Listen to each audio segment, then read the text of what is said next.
यो चाहिँ इलामको एउटा हाइड्रो पावरमा बिजुलीको पोलमा चढेर काम हुँदैछ हैन। र आजको यो भिडियो चाहिँ अब यहाँ कतिको जोखिम छ, कुन हिसाबले काम हुन्छ भनेर मैले देखाउन खोजिरहेको छु। हामीले थुप्रै घटनाहरू सुनेका छौँ।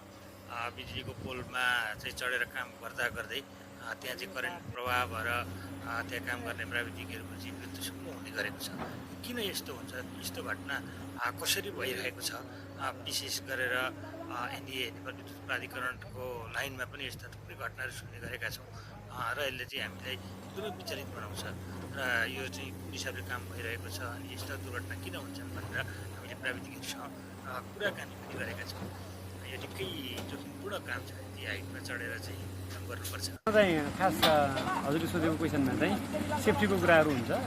मुख्य अब यो लाइन कहाँबाट आयो, अब हाम्रो हिसाबमा भन्दाखेरि गोदक एनइएको गोदक सब स्टेसन आएको छ होइन।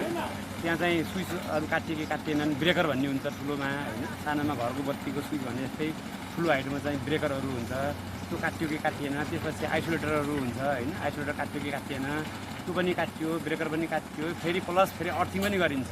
ट्रान्सफर्मरबाट अलिअलि तपाईँको त्यो करेन्टहरू स्टोर भएर बसेको हुनसक्छ। त्यो ट्रान्सफर्मरको करेन्ट पनि अर्थ गर्नको लागि फेरि ग्राउन्ड पनि गर्छौँ। त्यो गरिसकेपछि ढुक्क हुन्छ। त्यसरी काम गरियो भने यसमा तपाईँको पूर्ण सुरक्षा हुन्छ र कुनै दुर्घटना हुने चान्सै हुँदैन। तर अब कहिलेकाहीँ यस्ता घटनाहरू सुनिन्छन्, यो चाहिँ के कारणले भयो? हो, के हुने कारण के हुनु भने अघि मैले भनेकै कुराहरूमा नै तपाईँ हुनसक्ला कतै आइसोलेटर नकाटिएको हुनसक्ला, अथवा ब्रेकर काट्यो भने भन्दाखेरि मिसकम्युनिकेसन भएको हुनसक्ला होइन। अब काम गरिदिने मान्छेले रेस्पोन्सिबिलिटी काम नगरिदिएको हुनसक्ला। ती कुराहरू गर्दा घटना हुने हो, नत्र चाहिँ सामान्यतया हुँदैनन्। यसमा पूर्ण सुरक्षासहित काम गर्न सकिन्छ, सावधानी अपनाउनु हो। विशेष गरेर एनइएकोमा बढी देखिन्छ होइन। त्यसमा चाहिँ कसको कमजोरी होला त्यहाँभित्र? त्यसमा काम गराउने प्लस काम गर्ने, अब काम गराउँदाखेरि अब गरिदिने मान्छेले जसलाई अराइयो त्यो गरिदिनु पर्ने मान्छेले नगरिदिएको हुनसक्ला, अथवा गराउँदाखेरि क्लियर इन्स्ट्रक्सन नदिएको हुनसक्ला, अथवा बुझाइ गलत भएको हुनसक्ला होइन। लाइन काट्देऊ भन्दाखेरि लाइन लगाइदेऊ भन्ने सुनेको हुनसक्ला, होइन नलाऊ भनेको हुनसक्ला होइन। यस्तो हुनसक्छ। म राजेन्द्र काफ्ले।